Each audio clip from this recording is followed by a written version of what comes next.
Assalamualaikum warahmatullahi wabarakatuh. Waalaikumsalam warahmatullahi wabarakatuh.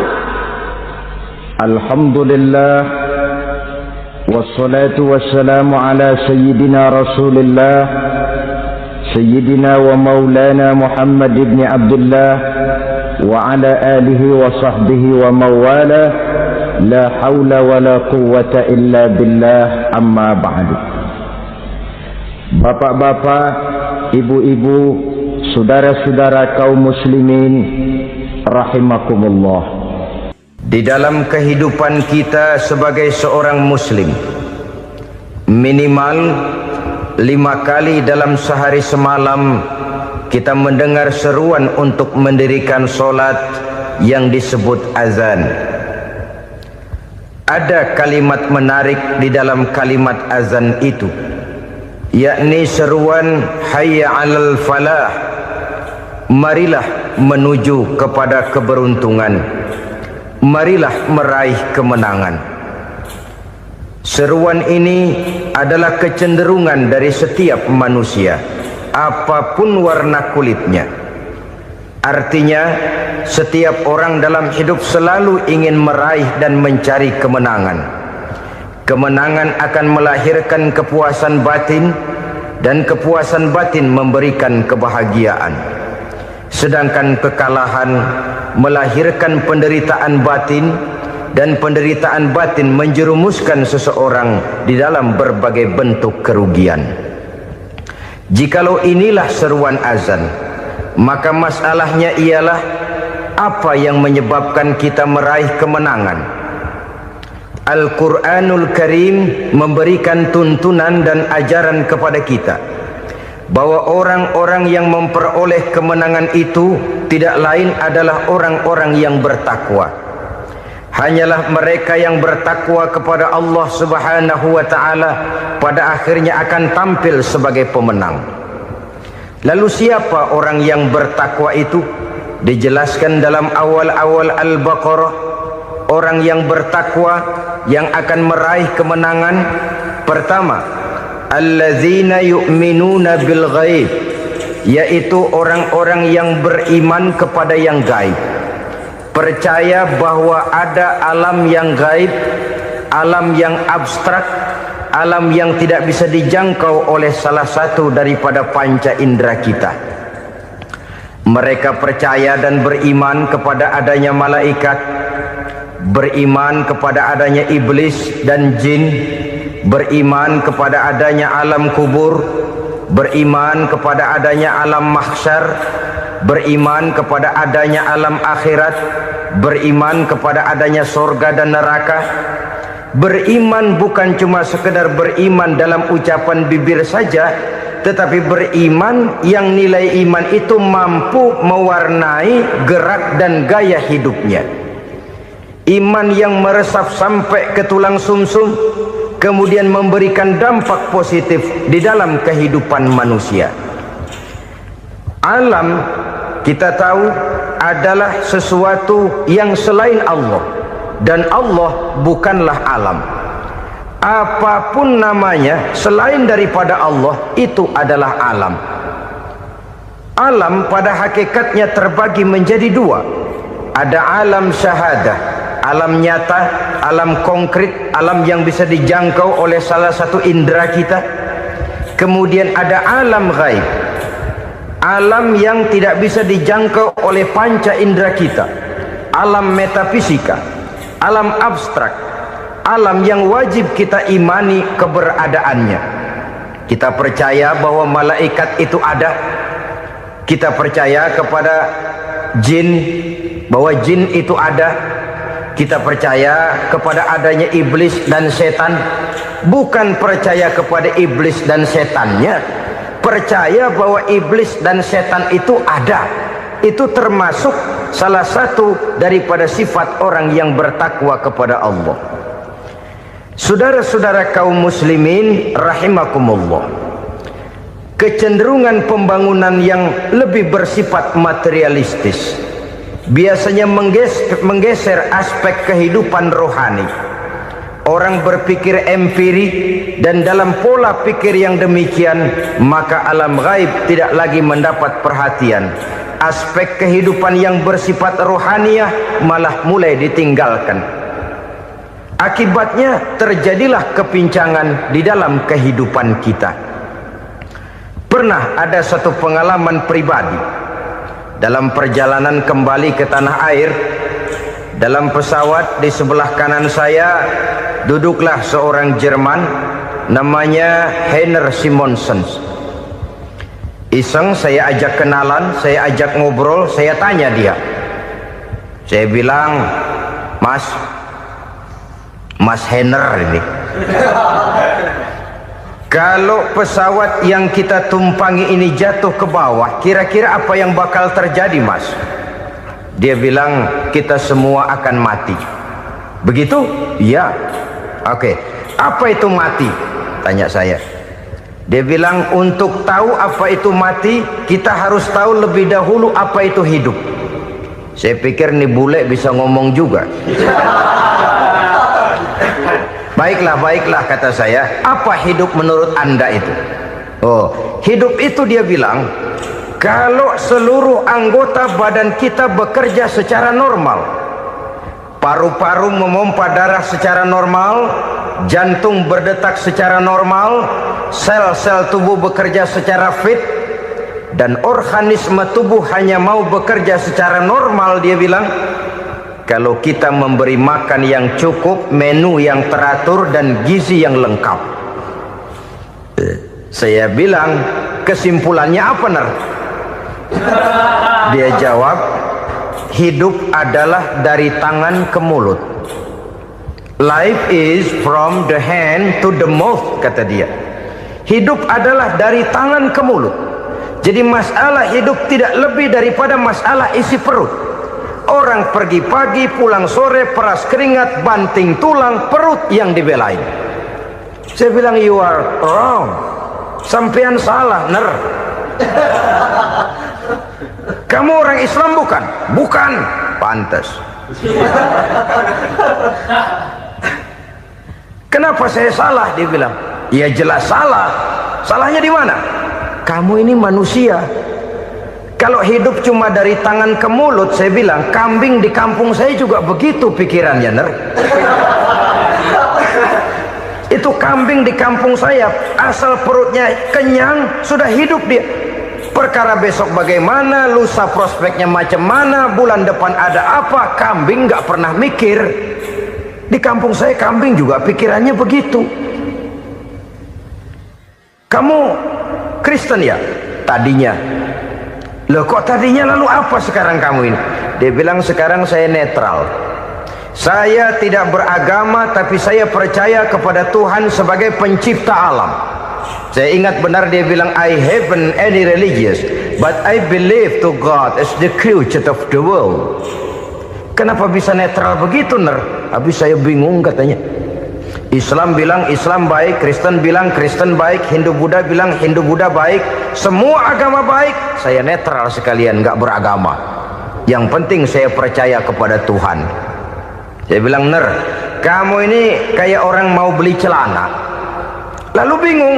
Yang satu bilang Levi's bagus, yang satu bilang Blue Jean hebat, yang satu bilang Wool England hebat. Celana ini hebat, celana itu bagus, celana ini hebat, semua celana bagus, kamu bingung. Akhirnya netral, tidak pakai celana. Itu juga salah. Saya pikir-pikir, kemudian saya melihat bahwa dua pola berpikir Heiner ini nampaknya sudah mulai menggejala di lingkungan masyarakat bangsa kita. Disadari atau tidak, secara jujur kita harus berkata, dua pola pemikiran Heiner ini mulai berkembang di tengah masyarakat bangsa kita.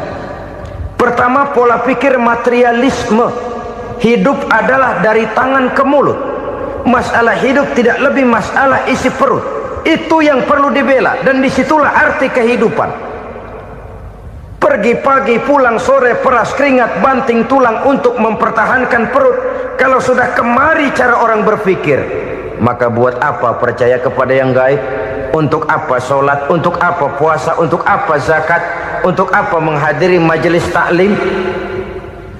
Tanpa kepercayaan kepada yang gaib, hidup berjalan menurut alur empiris dan materialis. Kalau sudah ke sana cara orang berpikir, biasanya orang lalu cenderung menghalalkan segala cara. Hanyalah orang yang percaya bahwa akhirat ada, hanyalah orang yang percaya bahwa alam kubur itu ada, hanyalah orang yang percaya bahwa malaikat itu ada, hidupnya akan lebih terarah dan terkendali. Karena kepercayaan kepada yang gaib, yang merupakan fase daripada kehidupan setelah hidup yang sekarang ini, mewarnai gerak pribadi seseorang di dalam dia melakukan kegiatan hidupnya. Pola berpikir materialisme, disadari atau tidak, mulai menggejala di lingkungan masyarakat bangsa kita. Hidup tidak lebih dari urusan tangan ke mulut, mulut ke tangan, tangan ke mulut. Asal perut sudah kenyang, hiduplah sudah. Perkara bagaimana prospek hari yang akan datang, bagaimana akhirat, tidak jadi persoalan. Ini yang oleh Nabi diperingatkan, ad-dunya sijnul mu'min wa jannatul kafir. Dunia adalah penjara bagi orang beriman dan surga bagi orang kafir. Dulu di zaman Belanda hadis ini pernah disalah tafsirkan, disalah artikan, digunakan sebagai senjata untuk mengkebiri dan membuat impoten umat Islam. Sudahlah umat Islam gak usah macam-macam, kata Belanda. Dunia ini kan penjara buat orang Islam, surga buat orang kafir. Di penjara jangan bertingkah.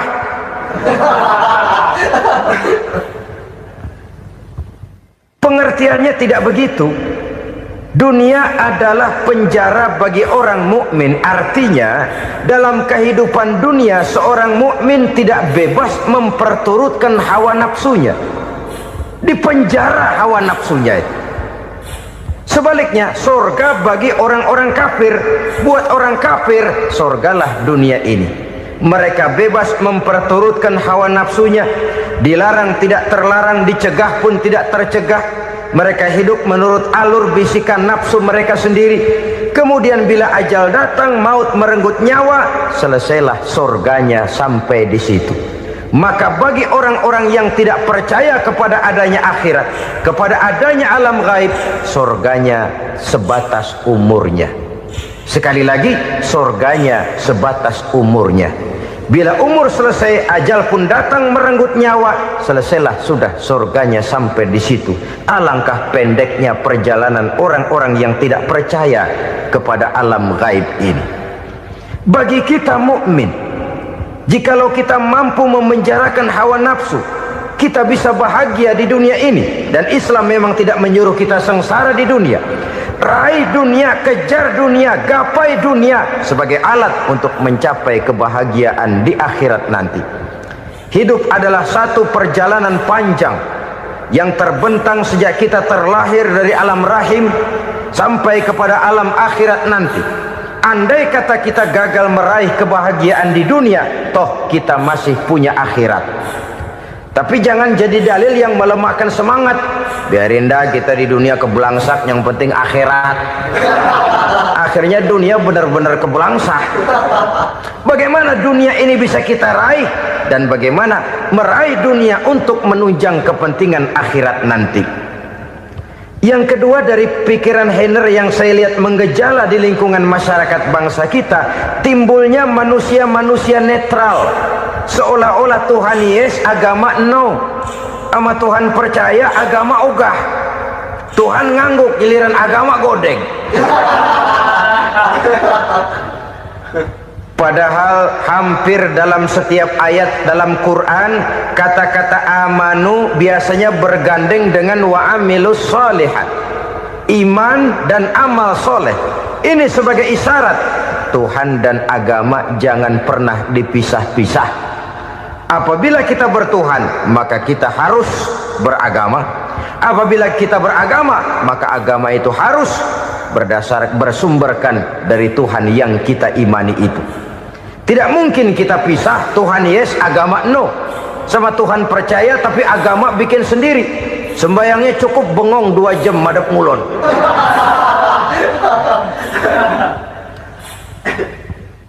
Saudara-saudara kaum muslimin rahimakumullah. Jadi dengan demikian, agama yang kita akui merupakan unsur mutlak di dalam pembangunan sekarang ini, merupakan bagian dari kehidupan yang menuntun kita bahwa di balik alam nyata ini, di balik alam syahadah ini ada alam gaib. Dan mudabbir, murabbi, yang mengatur, yang menguasai, yang memelihara, baik dia alam nyata, baik dia alam gaib, tidak lain adalah Allah Subhanahu wa ta'ala. Di sana ada satu super power, satu maha kekuatan yang kita perlu bersandar kepadanya. Sebagai makhluk nyata yang hidup di alam nyata, berbuatlah secara nyata sebagaimana harusnya kita berbuat. Karena Islam jelas bukan agamanya orang pemalas. Islam jelas bukan agamanya orang yang mengajarkan setelah selesai sholat boleh duduk, nggelenggem ayam-ayam, ndelohom, menghitung bintang di langit sambil menunggu keajaiban. Tidak. Islam adalah agama yang mengajarkan apabila sholat sudah selesai kamu kerjakan, bertebaranlah di permukaan bumi, cari karunia Tuhanmu. Jangan hidup berpangku tangan menunggu keajaiban, karena hidup bukan undian. Jangan berharap untung besar tanpa mau peras keringat. Tapi di sebalik itu toh kita juga harus yakin bahwa di sisi usaha nyata yang kita lakukan ada satu super power, satu maha kekuatan gaib yang menentukan berhasil dan tidaknya usaha kita. Kepercayaan kepada hal semacam inilah yang mendorong kita untuk mempunyai sandaran vertikal, agar jikalau usaha ini berhasil, kita tidak lupa diri dan lupa daratan. Jikalau usaha ini gagal, kita tidak putus asa dan buruk sangka, tidak cupik pandangan dan sempit hati, tapi mampu melihat persoalan dengan kacamata putih sambil husnuzon kepada Allah Subhanahu wa ta'ala. Kita percaya malaikat itu ada yang namanya raqib dan atid, mengawasi gerak hidup kita sampai kepada gerak hati kita. Ini memberikan sugesti agar kita berhati-hati, tidak sejengkal tanah pun kita bisa berlindung dari pengawasan raqib dan atid. Ada munkar nakir yang akan menyoal kita di alam kubur. Ada malaikat Malik, penjaga neraka. Ada malaikat Ridwan yang menjaga surga. Kita percaya kepada adanya jin, kita percaya kepada adanya setan, iblis. Percaya kepada adanya, bukan mempercayai si setan, si iblis lalu menjadikannya sebagai teman. Tidak. Percaya bahwa mereka itu ada dan merupakan makhluk Allah yang gaib, yang diciptakan Allah Azza wa Jalla. Kepercayaan kepada alam gaib memberikan motivasi terhadap gerak lahir manusia, sehingga dengan motivasi kepercayaan kepada yang gaib, gerak lahir jadi lebih terarah, jadi lebih terpelihara. Pernah seseorang bertanya, "Pak, apakah adanya akhirat bisa dibuktikan secara ilmiah?" Saya bilang tidak bisa, tidak bisa. Kenapa? Karena yang berangkat nggak pernah pulang kemari lagi. Kalau dia pulang kemari bisa kita tanya bagaimana enak di sono. Cuma secara moral saya katakan, lebih beruntung orang yang percaya kepada akhirat daripada yang tidak. Sekarang saudara percaya akhirat ada, lalu saudara baik-baik di dunia, sholat, puasa, zakat, menolong orang lain, menebarkan kebajikan. Saudara mati, andai kata akhirat tidak ada, toh dalam hidup saudara sudah berbuat baik, paling tidak nama saudara akan dikenang sebagai orang baik. Sebaliknya, saudara percaya, kata saya, bahwa akhirat tidak ada, lalu hidup semau-maunya, tenggelam dalam maksiat dan munkarat, menentang Allah, tidak mau ruku dan sujud. Lalu saudara mati, kemudian akhirat ada, ayo mau apa? Bekal tidak punya. Jadi secara moral lebih beruntung orang yang percaya kepada adanya akhirat daripada yang tidak percaya. Dan itu alam gaib yang tidak bisa dibuktikan secara eksat. Jangankan untuk membuktikan seperti itu, dalam kehidupan sehari-hari saja yang kita rasakan tidak selalu berbentuk toh. Angin, bagaimana sih bentuknya angin? Kita tidak tahu. Merah, artinya kalau dikerok merah. Yang merah itu kulit, yang kulit kita bukan anginnya. Sakit, rasa sakit itu ada, tapi bagaimana bentuk sakit kita nggak pernah tahu. Kalau kita makan cabai pedas, bagaimana bentuk pedas itu tidak ada, tapi rasa ada. Bentuk pedas hijau, cabainya bukan pedasnya. Tidak semua yang kita rasakan bisa kita gambarkan dalam bentuk yang konkret. Oleh karena itu, sekali lagi bahwa kepercayaan kepada alam yang gaib mampu memberikan satu sugesti yang menata kehidupan seseorang lebih lurus, lebih terarah, dan lebih terkendali. Maka wajar kalau kepercayaan kepada yang gaib mengantarkan seseorang untuk meraih kemenangan. Kenapa? Dia percaya kepada yang gaib, bahwa akhirat ada, bahwa alam kubur ada, bahwa pertanggungan jawab itu ada. Maka dia lalu tidak hidup saenae udele dewe, itu loh. Tidak hidup menurut seleranya sendiri, terarah, teratur. Ini cirinya yang pertama. Orang bertakwa yang akan meraih kemenangan, mereka beriman, mereka percaya kepada yang gaib. Bahkan hal-hal konkret saja selalu berangkat dari yang gaib. Saudara-saudara, para remaja, para pemuda sekarang ini tidak pernah tahu toh siapa yang akan jadi teman hidup saudara. Kita bisa saja ngerancang, mentargetkan, tapi toh akhirnya yang namanya jodoh bukan kekuasaan kita. Rezeki di luar kemampuan kita. Begitu juga ajal, maut, jodoh, ajal adalah contoh-contoh konkret bahwa pada akhirnya yang gaiblah yang menentukan. Bertahun-tahun ngelancong, emang jodoh seret nggak jadi.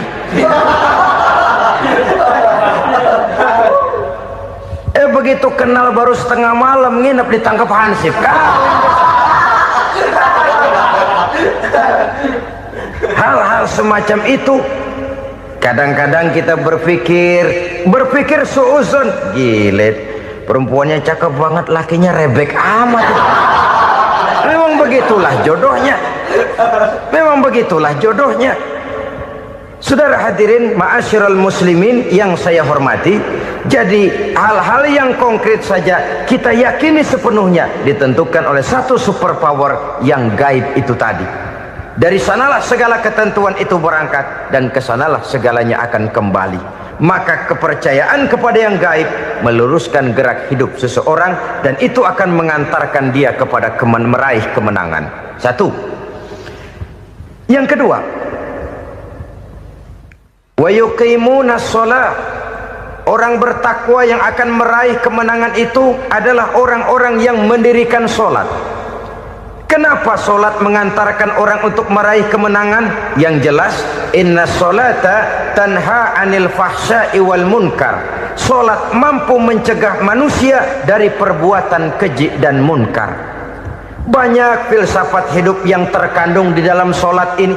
Sejak kita wudhu sampai kita menghadap ke arah kiblat, sampai kita melakukan gerak-gerak sholat, bacaan-bacaan yang ada di dalam sholat, lalu sampai kepada mengucapkan salam. Banyak filsafat hidup yang terkandung di dalam sholat. Umpamanya saja, setelah takbiratul ihram mulai kita dengan sholat dalam posisi berdiri, diajarkan dalam kitab-kitab fikih agar kita melihat ke arah tempat sujud. Ini kan filsafat kehidupan. Kalau kamu sholat dalam posisi berdiri, lihat tempat sujud. Jangan sholat mata jelalatan, sebab nanti bisa mengurangi kekhusyuan. Jadi wajar kalau yang dikatakan bahwa yang paling afdol adalah shaf yang di depan. Kenapa? Secara harfiah pengertiannya akan lebih mengundang kekhusyuan. Kenapa? Kalau kita di shaf paling depan di masjid umpamanya paling banter kita lihat tembok.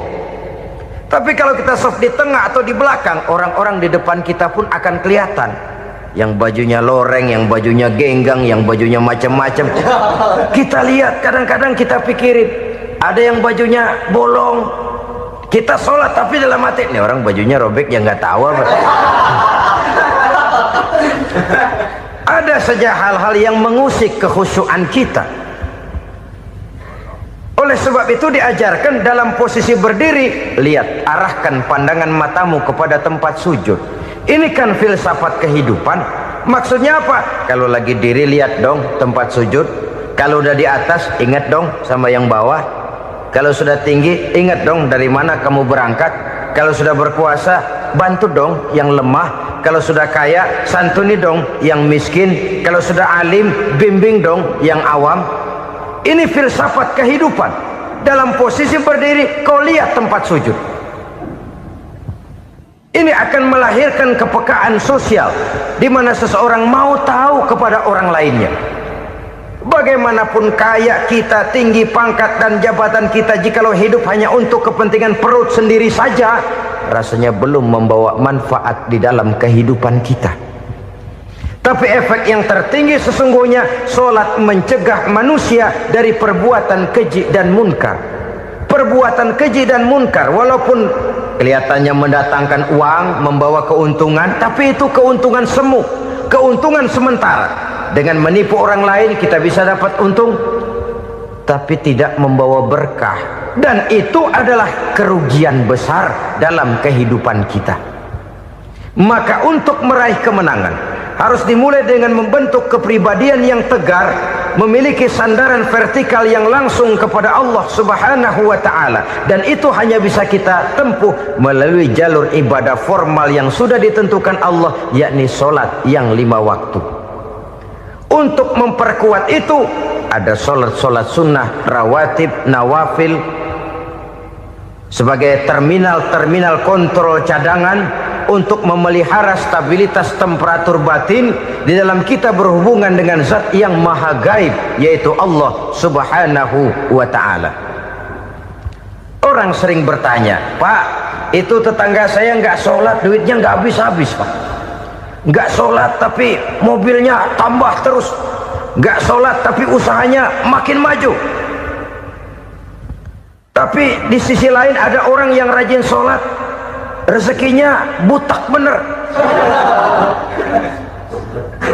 Anaknya mana kurus, mana korengan. Saudara hadirin ma'asyiral muslimin rahimakumullah. Harus saya katakan bahwa solat memang bukan untuk cari duit. Solat adalah sandaran vertikal kita kepada Allah. Sedangkan soal rezeki itu berkaitan dengan sifat Allah maha pengasih dan maha penyayang. Allah maha pengasih, siapapun dikasih kalau mau usaha. Allah maha penyayang, tidak semua orang disayang oleh Allah Azza wa Jalla. Dan belum tentu banyak harta itu merupakan nikmat. Mungkin juga istidraj. Artinya istidraj itu dikasih tapi diambulin, kalau bahasa Betawinya itu. Dikasih tapi diambulin, itu bukan merupakan nikmat sesungguhnya, lebih merupakan azab dari Allah Subhanahu wa ta'ala.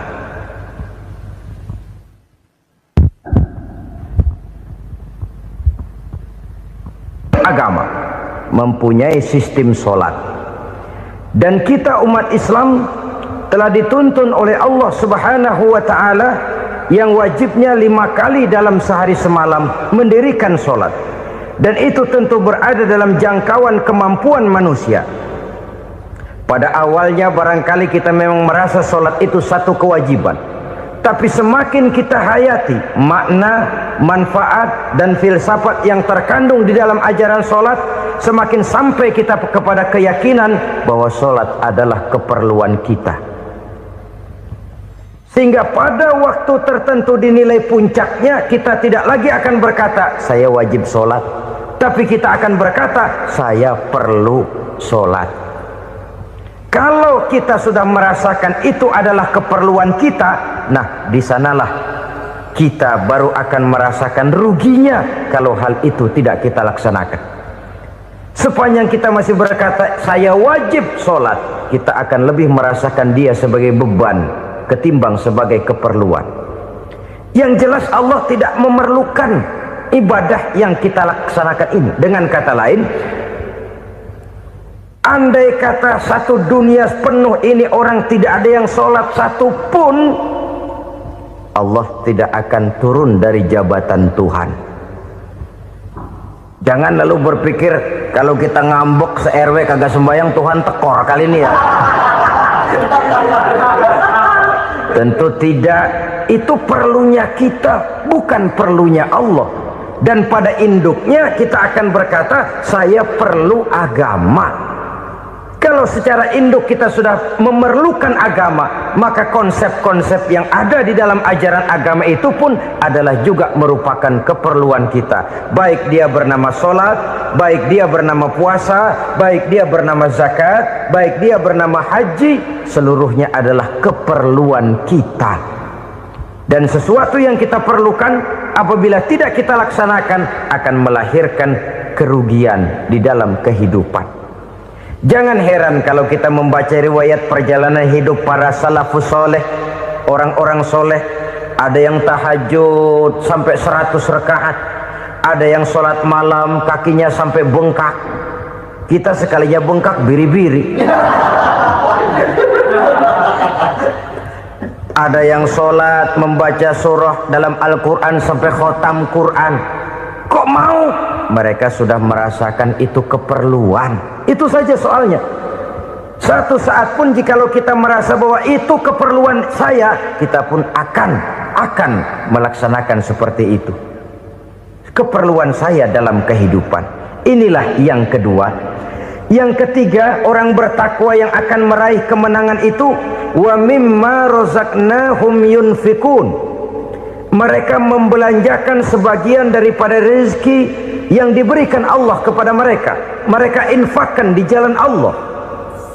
Ada satu dialog menarik. Satu hari seorang anak muda bertemu dengan seorang kakek-kakek yang sudah dikenalnya baik. Bertanyalah anak muda ini, "Kek, umur kakek berapa tahun?" 15 tahun, kata si kakek. "Anak kakek berapa orang?" 1. "Harta kakek berapa banyak?" 15 juta. Si anak muda ini bengong, lalu protes, "Kok kakek bohongin saya?" "Kenapa?" "Saya tahu umur kakek 70 tahun. Kenapa ngaku 15? Saya tahu anak kakek 5. Kenapa bilang 1? Saya tahu kakek miliuner, miliaran uang kakek. Kenapa ngaku cuma 15 juta? Begini, kata si kakek tadi. Benar, umur saya 70 tahun. Tapi dari umur yang 70 tahun itu baru 15 tahun terakhir ini saya merasakan ibadah kepada Allah. Meninggalkan maksiat, jauh dari segala macam munkarat. Maka yang 15 tahun inilah yang benar-benar saya rasakan sebagai umur saya. Benar anak saya 5, tapi yang 4 susah diatur. Cuman 1 rasanya nih yang bakal jadi si buah hati belahan jantung berlanjut cerita penerus sejarah. Cuma 1 ini yang saya harapkan, yang akan jadi anak soleh, yang akan membuat saya menerima pensiunan pahala. Kalau yang 4 apek dah, nggak ada harapan. Yang 1 nyekek botol melulu. Oh begitu, iya. Lalu kenapa kakek bilang harta kakek cuma 15 juta padahal saya tahu kakek uangnya miliaran, depositonya banyak? Ya karena 15 juta itulah yang saya ingat yang pernah saya belanjakan di jalan Allah. Saya merasa itulah harta saya yang sebenarnya. Yang miliaran yang saya simpan di bank kelak kalau satu saat saya mati akan jadi rebutan di antara anak-anak saya. Iya kalau anak saya soleh kayak yang 1 ini. Kalau yang 4 tadi udah tulen dia bakal berantem dah berebut tuh. Jadi 15 juta yang saya belanjakan di jalan Allah inilah yang saya merasakan benar-benar harta saya yang sesungguhnya. Dialog ini patut menjadi bahan renungan kita bersama. Diberikan kita umur 40, 50, 60, 70, 80. Berapa tahun dari umur yang diberikan itu yang jalan mulus, yang kita gunakan untuk melaksanakan ibadah? Banyak harta kita simpan di bank, di lemari, di dompet, di tas. Tapi berapa yang sudah kita depositokan di jalan Allah yang akan menemani kita di hari kita kembali nanti? Maka orang bertakwa yang akan meraih kemenangan, wa mimma razaqnahum yunfikun, mereka membelanjakan sebagian dari rezeki yang diberikan Allah di jalan Allah subhanahu wa ta'ala. Ma'asyiral muslimin rahimakumullah, zahirnya memang kita memberikan kepada orang lain, tapi hakikatnya kita menyimpan untuk diri kita sendiri. Kita memberikan kepada yatim piatu 25.000. Zahirnya kita memberikan si yatim, hakikatnya kan kita cuma nyimpan. Saya berikan, titip kepadamu, ini untuk saya di akhirat. Kau boleh belikan baju, kau boleh belikan untukmu makan, kau boleh bayarkan sekolahmu. Ini untuk saya. Hakikatnya kita nyumbang masjid 1 juta, zahirnya kita berikan kepada panitia masjid, tapi hakikatnya kan cuma titip. Titip 1 juta ya, untuk saya di alam kubur nanti. Silahkan kau boleh belikan semen, ini uang, belikan besi, belikan pasir. Saya cuma sekedar titip untuk kepentingan saya. Hakikatnya kita cuma sekedar menitip. Sebagaimanapun pada hakikatnya, apapun yang kita miliki dalam kehidupan kan cuma sekedar hak guna pakai, bukan hak milik mutlak. Harta kita, rumah kita, kendaraan kita, kebun kita, pabrik kita, hak guna pakai saja. Hak milik mutlak cuma untuk Allah subhanahu wa ta'ala. Saudara-saudara kaum muslimin rahimakumullah, ini yang ketiga. Kemudian yang keempat, orang-orang bertakwa yang akan meraih kemenangan, allazina yu'minuna bima unzila ilaika, mereka yang beriman, mereka yang percaya kepada apa yang telah diturunkan kepadamu Muhammad, ay Al-Quran, yakni Al-Quranul Karim. Setelah percaya kepada yang gaib, mendirikan solat, kemudian menginfakkan sebagian dari rezeki yang diberikan Allah, mereka juga lalu percaya kepada yang diturunkan terhadap Nabi, yaitu tidak lain Al-Quranul Karim. Sekali lagi di sini, percaya bukan hanya sekedar percaya saja, tetapi percaya lalu menjadikan Al-Quran itu sebagai pedoman hidup. Sebab memang Al-Quran itu adalah GBHM, garis-garis besar haluan muslim. Apa yang harus kita lakukan, apa yang harus tidak kita lakukan, bagaimana mestinya kita bertingkah laku dan berbuat, seluruhnya tercantum di dalam Al-Quranul Karim. Itu sebabnya ketika satu hari Aisyah ditanya bagaimana akhlak Rasul, beliau menjawab, kana Rasulullah sallallahu alaihi wasallam khuluquhul Quran. Akhlak daripada Rasulullah tidak lain adalah Al-Quran. Jawaban simpel ini memberikan gambaran bahwa keseluruhan daripada konsepsi Quran sudah diterjemahkan dalam kehidupan Rasulullah sallallahu alaihi wasallam. Karena kita tahu akhlak adalah keseluruhan dari gerak hidup manusia, sejak ia berpribadi, berumah tangga, bertetangga, bermasyarakat, sampai kepada berbangsa dan bernegara. Al-Quran tetap memberikan sentuhan nilainya. Oleh karenanya, orang-orang yang bertakwa adalah orang-orang yang menjadikan Al-Quran sebagai pedoman dalam kehidupannya. Dan kita yakini Al-Quran diturunkan kepada Nabi Muhammad, bukan merupakan produk Nabi Muhammad. Isi dan redaksinya langsung dari Allah subhanahu wa ta'ala. Kemudian cirinya yang kelima, orang bertakwa yang akan meraih kemenangan itu, wa ma unzila min qablika. Tidak hanya sekedar percaya kepada yang diturunkan terhadap Nabi Muhammad, yaitu Al-Quran, mereka juga percaya kepada apa yang pernah diturunkan kepada para nabi, kepada para rasul sebelum Nabi Muhammad. percaya kepada adanya suhuf, percaya kepada adanya Taurat, percaya kepada adanya Injil, percaya bahwa Allah dahulunya sudah menurunkan Taurat kepada Musa, percaya bahwa Allah sudah menurunkan Injil kepada Isa, percaya Injil ada, Taurat ada, diturunkan Allah untuk Isa dan Musa, tetapi tidak wajib mengamalkannya karena kita sudah diberikan Al-Quranul Karim. Ini yang perlu saya garis bawahi. Kita percaya Allah telah menurunkan Injil dahulu kepada Isa. Kita percaya bahwa Allah telah menurunkan Taurat dahulunya kepada Nabi Musa. Kadang-kadang ini dijadikan dalih, dikacaukan pengertiannya. Quran saja mengajarkan bahwa orang yang bertakwa harus percaya kepada Injil, maka pakailah Injil. Apalagi kalau ayat sebelumnya ditilap, dihapus, dihilangkan, Injilnya yang ditekankan, maka akan terjadilah penekanan yang salah arah. Karena salah arah akhirnya bisa merusak dan menghancurkan akidah. Ketika Rasul suatu saat pernah ditanya orang, "Ya Rasul, bagaimana sikap kita sebagai muslim terhadap Injil yang ada sekarang?" Beliau menjawab, "La tukadzibuhu jami'an wa la tusaddiquhu jami'an." Jangan didustakan seluruhnya, jangan juga dibenarkan semuanya.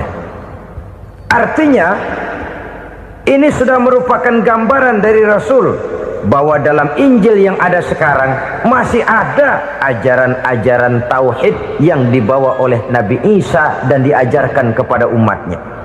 Tapi juga dalam Injil yang sekarang ini sudah terkena intervensi dan investasi manusiawi.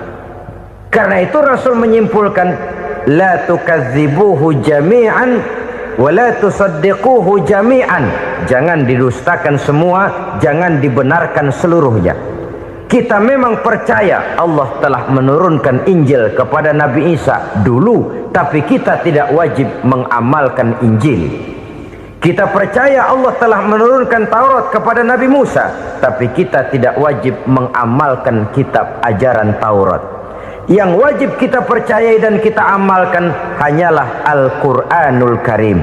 Kenapa? Oleh karena baik yang ada di dalam Taurat, baik yang ada di dalam Injil, tentu tercakup di dalam Al-Quran sebagai kitab terakhir yang diturunkan oleh Allah Subhanahu wa Ta'ala.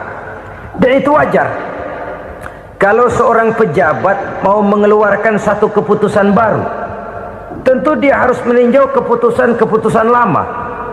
Andai kata dianggap tidak berlaku, dianggap tidak relevan lagi, maka keputusan-keputusan lama itu tentu sudah dianggap tidak berlaku.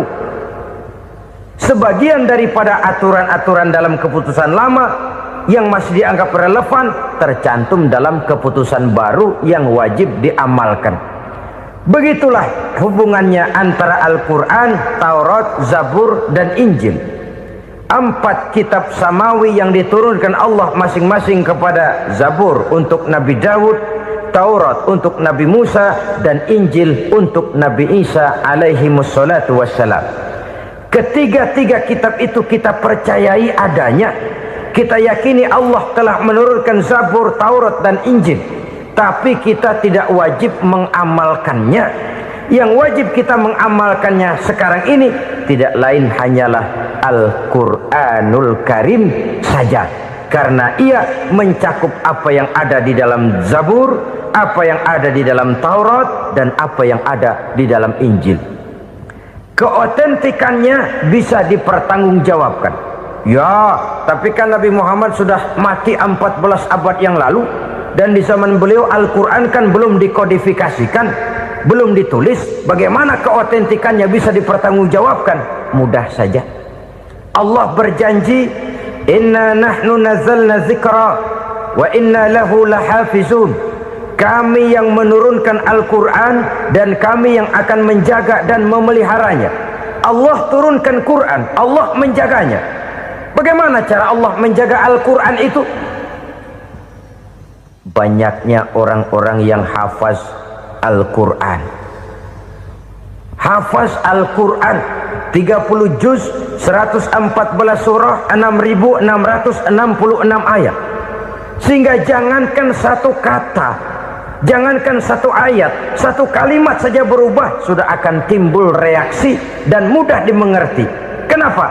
Banyak orang-orang yang hafaz Al-Quran. Sedangkan pada setiap akhir tahun biasanya malaikat Jibril selalu mengadakan checking terhadap ayat-ayat yang diturunkan pada waktu itu. Di zaman Nabi sendiri sudah ada usaha kodifikasi. Dan yang lebih luar biasa lagi, sampai hari ini tidak seorang pun mampu membuat satu ayat saja semacam Al-Quran. Ke bahasa manapun dia diterjemahkan, naskah aslinya tetap ikut, rujukan dasarnya tetap ada. Berdasarkan itu maka tidak mungkin terjadi penyelewengan terhadap atau pemalsuan terhadap ayat-ayat Al-Quranul Karim. Kesuciannya, keotentikannya, kemurniannya bisa dipertanggungjawabkan. Ma'asyiral muslimin rahimakumullah. Oleh karenanya, konsepsi dasar daripada ajaran Islam ini memang tidak lain adalah Al-Quran dan Sunnah. Isi daripada agama Islam yang merupakan iman, Islam dan ihsan, konsepsi dasarnya tidak lain adalah Al-Quran dan Sunnah Rasulullah Sallallahu Alaihi Wasallam. Maka yang kita perlukan sekarang ini adalah terjemahan Al-Quran di dalam kehidupan kita. Dengan demikian, maka gaya kehidupan yang lebih Qurani itulah yang kita dambakan. Kita perlu memang terjemahan Quran dalam bahasa Inggris, dalam bahasa Belanda, dalam bahasa Jepang, tapi yang lebih kita perlukan adalah terjemahan Quran di dalam kehidupan kita. Konsekuen, tidak memanipulasi, ringan sama kita jinjing, berat sama kita pikul. Jangan kalau lempengan ayat Quran tuh kira-kira enak diamalin, keras teriakan kita. Giliran kira-kira ayat Quran itu mukul kepala kita sendiri, diam kita. Itu ciri yang pernah disindir Allah dalam awal-awal Baqarah juga itu. Ciri beragamanya orang yang munafik. Kullama adha'a lahum masyawfih, kata Allah. Wa iza azlama alaihim qamu. Apabila terang mereka jalan, apabila gelap mereka berhenti. Artinya, kalau kira-kira di Islam nguntungin, rame-rame pada teriak Islam. Tapi ketika diminta untuk berjuang, ketika dituntut untuk berkorban, rame-rame mengundurkan diri. Nasib agama tidak ubahnya seperti daun pisang yang dikait orang di tepi jalan lantaran tak berpayung di ketika hari hujan. Manakala hujan usailah sudah, daun itu pun dicampakkan di tepi jalan, diinjak pula orang nan lalu. Artinya orang menjadikan agama cuma sebagai lipstick, decoration only, tidak konsekuen. Hanya pada saat-saat kelihatannya Islam membawa keuntungan, rame-rame orang teriak-teriak tentang Islam. Tapi jikalau diminta berjuang, jikalau dituntut untuk berkorban, biasanya rame-rame juga mengundurkan diri. Jangan heran kalau mayoritas hitungan kita, tapi minoritas peranan kita. Kuantitas kita dalam jumlah, tapi dalam kualitas kita lebih sering jadi penonton daripada jadi pemain. Padahal itu sangat tidak boleh terjadi. Umat Islam di Indonesia harus bangkit. Umat Islam di Indonesia harus sadar akan keberadaannya. Tidak boleh hanya jadi penonton berpangku tangan, karena memang agama kita juga mengajarkan untuk konsekuen di dalam menjabarkan ajaran-ajaran daripada agama kita. Kita sering menjadi jatuh menjadi umat yang lemah oleh karena kita ini tidak pandai menggalang kebersamaan yang diakibatkan tidak konsekuennya kita. Diistilahkan bahwa umat Islam di dalam menggalang kebersamaannya itu harus seperti orang main sepak bola. Saudara-saudara kan tahu orang main sepak bola itu. Orang main sepak bola, kalau pertandingan belum dimulai sih silakan saja kumpul di luar lapangan, atur strategi yang baik. Tapi kalau pertandingan sudah dimulai, turun ke lapangan hijau, jangan kumpul terus. Ada sepak bola gotong royong. mundur rame-rame, depan ke depan kumpul melulu mainnya. Kalah. Orang main sepak bola itu ya harus ada penyerang tengah, harus ada penjaga gawang, harus ada strikernya, harus ada kiri luarnya, kanan dalamnya yang jadi backnya. Posisi boleh bermacam-macam, tapi yang penting saling ngoper untuk menggolkan gawang lawan. Begitulah umat Islam ini. Boleh ada yang jadi pejabat, boleh ada yang jadi pengusaha, boleh ada yang jadi petani, silakan ada yang jadi seniman, ada yang jadi penyair, ada yang jadi artis sekalipun. Tapi kalau sudah berhasil menguasai bola, jangan lupa operannya. Operan itu yang langka. Kita ini muslim kadang-kadang kalau sudah memegang menguasai bola, kalau belum mau mampus, belum mau ngoper. Nanti kalau sudah nggak punya bola, baru mau ngoper. Kalau sudah dengar-dengar mau dekat pensiun, baru mau jihad, baru mau berjuang, baru mau ngurus pesantren. Tanda tangan sudah tidak laku, memo sudah tidak dihargai, baru mau berjuang. Kemarin kemana, Mas? Kita tidak pandai memanfaatkan posisi. Dengan kata lain, kalau kembali kepada persoalan kita, konsekuensi kita terhadap agama yang kita anut ini belum ideal. Kita masih lebih sering berislam ini pada saat-saat yang menurut perhitungan kita membawa keuntungan. Tapi kalau diminta berjuang, dituntut berkorban, yang itu pun hakikatnya adalah untuk kepentingan kita juga. Allah tidak pernah menuntut kita untuk jihad bagi kepentingan Allah, itu tidak. Berjuang menegakkan agama Allah, apakah untuk kepentingan Allah? Tidak. Untuk kepentingan kita. Sebab nilai-nilai jihad itu pada akhirnya akan membawa kita kepada satu kebahagiaan. Setidaknya kalau tidak di dunia, tentu di akhirat sebagai syahid. Oleh karena itu, pada bagian akhir ini saya ingin mengajak, marilah kita konsekuen. Sekali kita berkitabkan Al-Quranul Karim, mari dia kita jadikan pedoman. Jangan cuma kita jadikan sebagai penghias dinding, pelengkap rumah, bahwa di rumah kita ada Al-Quran, tapi yang baca kecoa. Habis pada bolong tuh Quran. Yang penting kan punya Quran. Ditaruh di pintu rumah, biar apa? Biar kuntilanak kagak masuk katanya. Ya apa itu nasib Quran, cuma kerjanya jaga pintu, ngusir kuntilanak, ngusir memedi.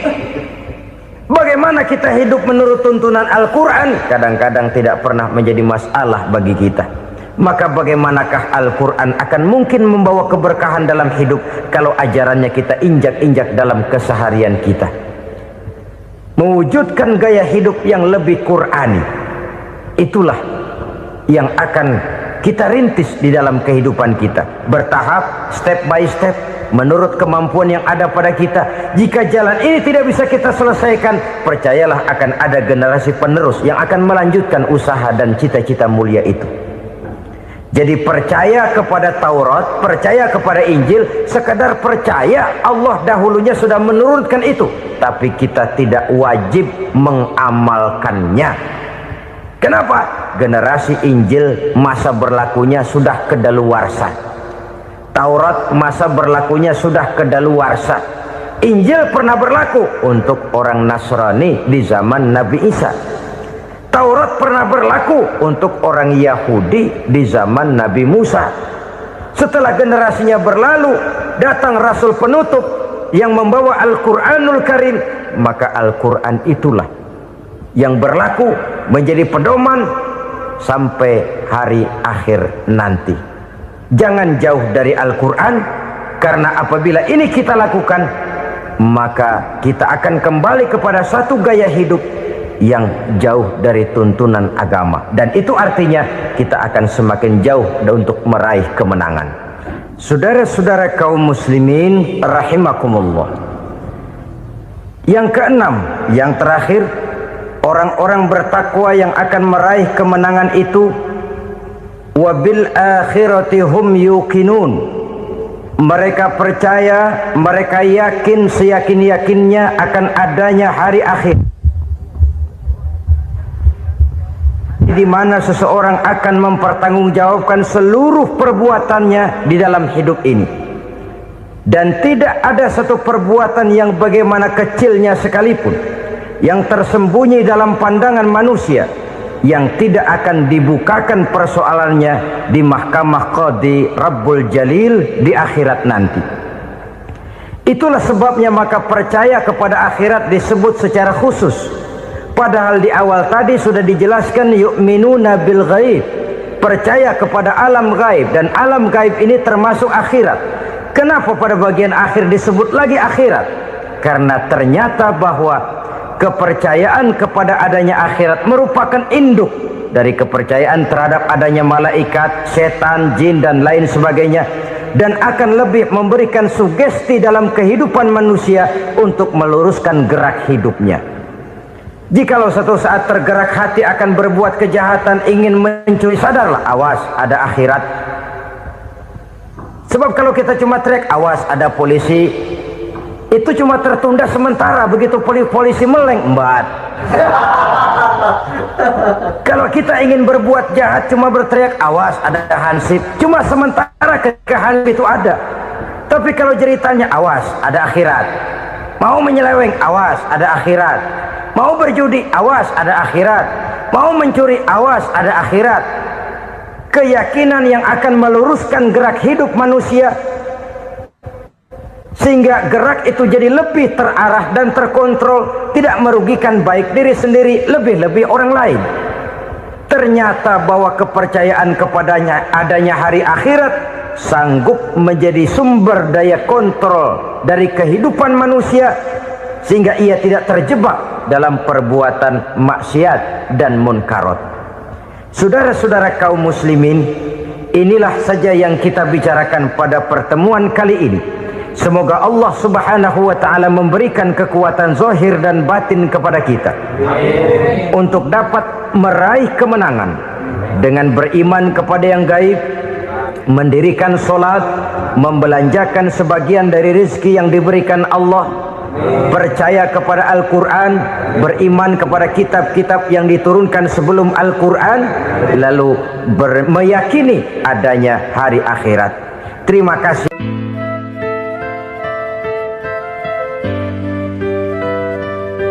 Bapak, ibu-ibu, saudara-saudara kaum muslimin rahimakumullah. Kita menyaksikan peristiwa-peristiwa yang memilukan dan memalukan. PHK terjadi di mana-mana. Pengangguran meningkat, harga-harga membumbung tinggi, daya beli rakyat semakin lemah. Sementara di bidang politik, kejadian-kejadian memberikan indikasi bahwa persatuan dan kesatuan kita sebagai bangsa dewasa ini tengah berada dalam ujian yang berat. Pada jumpa kita kali ini, tanpa bermaksud untuk mencari kambing hitam dari bencana yang kita hadapi, saya ingin menyampaikan sebuah hadis yang diriwayatkan oleh Imam At-Tabarani dari Ibnu Abbas bahwa Rasulullah sallallahu alaihi wasallam bersabda, khamsun bi khamsin, ada 5 perkara yang dapat menimbulkan 5 macam bencana. Mari kita renungi hadis ini satu demi satu sebagai bahan introspeksi buat kita semua dalam menghadapi bencana yang tengah berlaku sekarang ini. Yang pertama, manaqasa qaumul ahda illa sullita alaihim aduwwuhum. Apabila suatu kaum sudah mengingkari janjinya, maka mereka pun akan dikuasai oleh musuh-musuh mereka. Sederhana saja nampak kalimat dalam hadis ini. Apabila orang sudah mengingkari janji, mereka akan dikuasai oleh musuh-musuh mereka sendiri. Dan musuh kita yang paling utama saat ini adalah kemiskinan dan kebodohan. Kenapa itu terjadi? Karena kita mengingkari janji kita sendiri. Di saat awal-awal berdirinya Orde Baru, kita pernah berjanji untuk melaksanakan Pancasila dan Undang-Undang Dasar 45 secara murni dan konsekuen. Kita berjanji bahwa kita akan menegakkan pemerintah yang bersih dan berwibawa. Itu semua pada permulaannya. Waktu demi waktu berjalan, kita lupa dengan janji yang kita ucapkan itu. Ketuhanan yang Maha Esa kita ucapkan, tapi kesetanan yang luar biasa yang kita lakukan. Kemanusiaan yang adil dan beradab yang kita dengungkan, tetapi kemanusiaan zalim dan biadab yang kita praktekkan. Sederhana saja saudara, hampir setiap pejabat pada posisi-posisi kunci, di awal-awal ia memangku jabatan itu, biasanya ia mengucapkan sumpah dengan lafaz demi Allah, bahwa dalam melaksanakan jabatan ini saya tidak akan menerima hadiah atau pemberian dalam bentuk apapun. Itu pada permulaannya. Lama-lama rupanya hadiah itu asik juga, mulai diterima. Lama-lama dirasa kurang, mulai menagih. Dan akhirnya terjadilah praktek yang disebut suap menyuap, semir menyemir, dan lain sebagainya. Kalau ini sudah menjadi kenyataan, bagaimana kita mau menegakkan pemerintah yang bersih dan berwibawa? Undang-Undang Dasar 45 menyatakan bahwa bumi, air, dan seluruh kekayaan negara dikelola oleh negara bagi sebesar-besar kemakmuran rakyat. Yang terjadi adalah bahwa kita merasa mewakili rakyat untuk menikmati harta dan kekayaan negara, sehingga rakyat banyak tidak bisa ikut menikmatinya. Menumpuklah harta itu sehingga terjadilah pepatah, gunung ditimbun, sumur digali. Yang kaya semakin kaya, yang miskin semakin terpuruk. Kita ingkar dengan janji yang kita ucapkan di awal-awal kita bergerak. Kita ingkar dengan janji pada saat kita mengatakannya dengan menyebut nama Allah, dengan mempertaruhkan nama Tuhan, sehingga pada akhirnya jabatan pun mengalami tender. Sudah menjadi rahasia umum, orang mau jadi lurah mesti mengeluarkan uang, mau jadi camat mesti mengeluarkan uang, mau jadi wali kota, bupati, bahkan gubernur, itu ada pasarannya. Secara logika, kalau orang memperoleh satu jabatan karena banyak mengeluarkan uang, tentu pada saat ia mengeluarkan uang, ia sudah punya pemikiran, modal pasti pulang, modal pasti kembali. Kalau orang memperoleh suatu jabatan karena banyak mengeluarkan uang, maka langkah pertama yang dia lakukan setelah memangku jabatan itu ialah bagaimana uang bisa kembali, bagaimana modal bisa pulang. Kalau modal sudah pulang, pikiran berikutnya bagaimana supaya dapat untung. Lalu kapan mau bekerja untuk kepentingan rakyat? Itu nomor 18. Kemudian kalau ada proyek-proyek besar, pertanyaannya ialah bukan apakah proyek ini bermanfaat bagi rakyat, apakah proyek ini layak untuk diteruskan, tetapi yang jadi pertanyaan paling utama ialah bagian saya berapa duit dari proyek ini. Kita bisa lihat proyek, mega proyek lahan 1 juta hektar di Kalimantan Tengah, triliunan rupiah, dan proyek itu gagal. SD Impres bulan ini diresmikan, bulan depan retak. Jembatan-jembatan bulan ini gunting pita, bulan depan runtuh. Kita ingkar dengan janji. Kita berkata kita bekerja untuk kepentingan rakyat, tapi kita tidak pernah mengenal rakyat itu. Apabila suatu kaum sudah mulai mengingkari janji, maka mereka akan dikuasai oleh musuh-musuh mereka. Akibatnya tersusunlah barisan-barisan sakit hati, yang makin lama makin menjadi bola salju, menggelinding membesar, dan kemudian terjadilah hal-hal yang tidak kita inginkan lagi. Apabila suatu kaum sudah mengingkari janji, maka mereka akan dikuasai oleh musuh-musuh mereka. Ini penyebab bencana yang pertama. Kita tidak konsekuen. Tadinya kita dengan lantang teriak-teriak berantas korupsi, ganyang korupsi. Pada waktu kita belum mendapat kesempatan. Setelah kita naik punya kesempatan, rupanya korupsi enak enak juga dirasa. Terjadi pergeseran nilai, orang luntur kehilangan idealisme awal. Lalu untuk menghibur diri, menutup kesalahan, kita gunakanlah pepatah bahwa tidak ada gading yang tak retak, bahwa kita harus mikul dhuwur mendem jero. Itu semua cuma sebagai dalih agar kesalahan kita tidak dibicarakan orang lain. Padahal kita sendiri yang mengingkari janji. Kita yang keluar dari komitmen awal kita. Kita berjanji melaksanakan Pancasila dan Undang-Undang Dasar 45 dengan murni dan konsekuen. Kita berjanji untuk menegakkan pemerintah yang bersih dan berwibawa. Namun dalam kenyataannya itu tidak kita laksanakan dengan sebagaimana mestinya. Kita bergeser, kita mengalami proses degradasi, peluncuran nilai, dan akhirnya terbentuklah barisan-barisan sakit hati yang semakin lama semakin membesar itu. Kita harus introspeksi.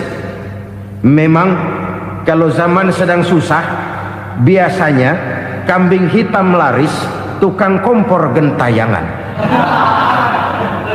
Itu dari dulu selalu mencari kambing hitam. Karena itu kita tidak bicara orang, kita tidak bicara siapa yang salah, kita bicara sistem, dan sistem itu bisa mengena siapa saja. Kalau orang sudah mulai mengingkari janji, bergeser dari komitmen awal, itu sudah mulai ia mengalami proses peluncuran, proses degradasi. Ini penyebab yang pertama. Kita tidak lagi konsekuen bahwa bumi, air, sumber daya alam adalah milik negara, dikuasai oleh negara, digunakan bagi sebesar-besar kemakmuran rakyat. Ternyata rakyat yang makmur itu tidak merupakan gambaran yang menyeluruh dari rakyat kita. Undang-undang dasar kita menganut ekonomi kekeluargaan, tapi yang kita praktekkan adalah ekonomi keluarga. Kalau bukan keluarga nggak dapat proyek. Kalau bukan keluarga nggak dapat macam-macam. Kekeluargaan kita rubah menjadi keluarga, timbullah penyakit nepotisme. Kita bergeser, kita ingkari janji, dan kita anggap kita atasnamakan rakyat. Rakyat cuma sekedar jadi address, rakyat cuma sekedar jadi alamat, tetapi kehidupan mereka tidak banyak berubah dan tidak banyak terangkat. Kaum muslimin rahimakumullah, ini penyakit yang pertama, penyebab bencana yang pertama. Yang kedua, kata Nabi, wa ma hakamu bighairi ma anzalallah. Apabila hukum yang diterapkan sudah tidak lagi bersumber dari hukum Allah, illa fasya fihimul faqru, maka akan bertebaranlah kemiskinan di mana-mana. Ini artinya apa? Apabila hukum tinggal sebuah stempel, apabila hukum sudah diatur menurut kepentingan, apabila hukum sudah tidak lagi ditegakkan secara adil, maka kemiskinan merambah di mana-mana. Hukum diatur menurut selera orang yang sedang berkuasa, maka yang benar bisa jadi salah, yang salah bisa jadi benar. Hukum dalam kenyataan hidup berlaku seperti pisau. Pisau itu kan saudara lihat, yang namanya pisau dimanapun itu tajamnya ke bawah, ke atas tumpul. Kalau hukum itu, kalau untuk rakyat, hukum itu tajam bukan main, cepat sekali dilaksanakan. Tapi giliran menengah ke atas, yang gedean dikit berbuat salah, hukum tompul. Hukum pura-pura tidak dengar. Akibatnya terluka rasa keadilan rakyat. Satu kasus rakyat diam, dua kasus rakyat diam, tiga kasus rakyat diam, kasus terakumulasi di hati rakyat. Luka rasa keadilan, dan itu menjadi sumber bencana. Penjarahan, kita tidak setuju itu, tapi kita harus melihat kausalnya. Itu kan tidak berdiri sendiri. Itu kan karena terlukanya rasa keadilan rakyat, melihat kesempatan ini tidak merata. Kalau rakyat ini yang ngajukan kredit ke bank, walaupun jumlahnya cuma jutaan, ratusan ribu, susahnya 17 setan. Tapi ada orang-orang tertentu yang agunannya palsu, jaminannya palsu, bawa kata belece, bukan cuma miliaran, triliunan kredit bisa keluar. Terluka rasa keadilan, hilangnya kesempatan. Rakyat cuma dapat kesempitan, jarang dapat kesempatan. Dari lukanya rasa keadilan ini, memang ya entah lipstick, entah basa-basi, dibentuklah tim ini, dibentuklah badan pengawas ini, dibentuklah tim ini. Kalau membentur tahu, hancur tahu. Tapi kalau tim yang dibentuk membentur karang, bukan karangnya yang hancur biasanya, timnya yang bubar. Kenapa? Yang dibentur batu karang yang sangat keras. Kita main-main dengan hukum, kita tidak konsekuen dengan hukum, luka rasa keadilan, dan itu terakumulasi. Edi Tamsil, rakyat tahu, terakumulasi, menguap begitu saja. Kasus-kasus lain rakyat tahu, menguap begitu saja. Ketidakadilan, ketidakadilan, ketidakadilan terakumulasi, mengendap di hati rakyat, menunggu ledakan. Pada saat sumbu meledak, rakyat tidak bisa dibendung lagi. Oke, kita tidak setuju dengan penjarahan, tapi jangan melihat itu sebagai peristiwa yang berdiri sendiri. Kenapa itu terjadi? Kausalnya kenapa? Oke, kita tidak setuju memang, tapi yang dijarah oleh rakyat kan memang cuma untuk perut. Yang dijarahkan beras, yang dijarahkan televisi, yang dijarahkan kulkas yang masih bisa dihitung, yang memang real untuk kebutuhan rakyat. Penjara-penjara berdasi kepala botak yang menguras uang rakyat habis-habisan, enak saja melenggang dalam kehidupan ini. Makin terluka rasa keadilan rakyat. Apabila hukum yang diterapkan sudah menyimpang dari keadilan yang diajarkan Allah, fasyafihimul fakru, bertebaranlah kemiskinan.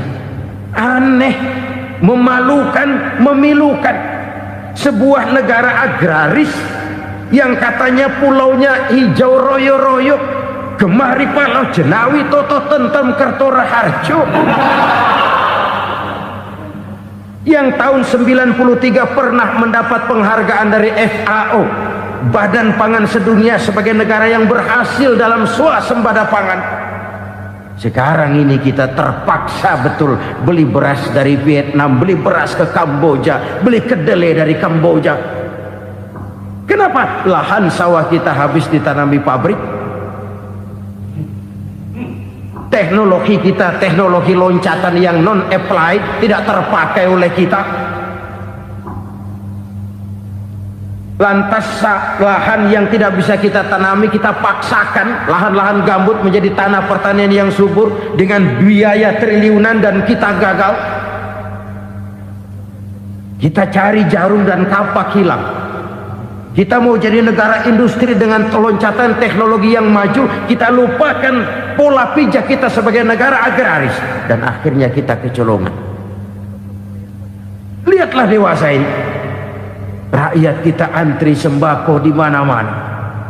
Di sebuah negara agraris, ketidakadilan melahirkan kemiskinan, kemiskinan moral dan kemiskinan material. Kemiskinan moral, rakyat nggak percaya lagi sama pejabat. Rakyat mengalami krisis figur. Orang alah lu ngomong dah sama ember.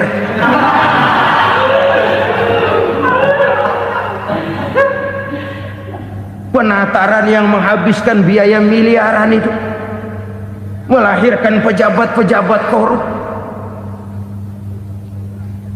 Pengawasan yang menghabiskan biaya miliaran itu ternyata impoten, mandul.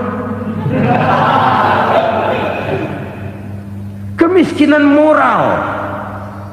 Jujur saya berkata, saudara-saudara, setelah pintu reformasi dibuka, itu yang masuk memang macam-macam. Ada yang memang punya tujuan murni, konsekuen, dan punya konsep. Ada yang nunggu di tikungan, begitu mobil lewat nyamber pintu, berangkat ikut reformasi. Ada yang memanfaatkan momentum mumpung untuk nyampein unek-unek, ngerti enggak, pokoknya ngomong. Sehingga keadaan semakin rancu, kebingungan semakin menjadi-jadi, masalah yang paling urgen tidak terselesaikan. Sekarang ini orang berpikir mendingan jadi pala ular daripada jadi buntut macan. Buntut macan memang hebat macan, tapi kalau buntutnya cuma ugel-ugel di belakang buat apa? Mendingan jadi pala ular, kecil juga nyaplok. Artinya ya biar kecil juga kalau punya partai kan gagah. Lalu rame-rame bikin partai kayak bikin arisan. Orang makin mengalami dislokasi. Semua mau jadi pahlawan, semua mau nomor satu, semua ngomong. Iya kalau bidangnya, kalau bukan makin rancu. Marilah lewat kesempatan ini saya mengajak kita untuk tahu diri. Biarkan politisi ngomong politik, biarkan ekonom menata ekonomi, biarkan praktisi bicara soal hukum, biarkan rakyat munajat, istighfar, mohon pertolongan Allah. Tahu diri kita. Kalau memang ayam, kukuruyuk aja dah. Kalau memang kucing, ayo ngeong. Kalau kambing, silahkan ngembe. Udah tahu ayam, ngeong bunyinya. Suaranya palas, orang nggak ngerti, bingung, makin menjadi-jadi. Ibarat kesebelasan sepak bola bangsa kita sekarang ini, rame-rame mau bikin gol, kiper ikut nyerang sekarang. Memilukan dan bahkan memalukan. Wa ma hakamu bighairi ma anzalallah illa fasyafihimul fakru. Kalau hukum yang diterapkan sudah menyimpang dari keadilan yang diajarkan Allah, bertebaranlah kemiskinan di mana-mana.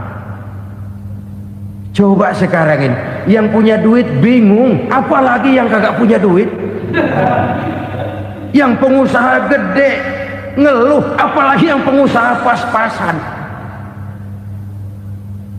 Yang kagak punya beras, yang punya beras saja masih bingung, apalagi yang nggak punya beras.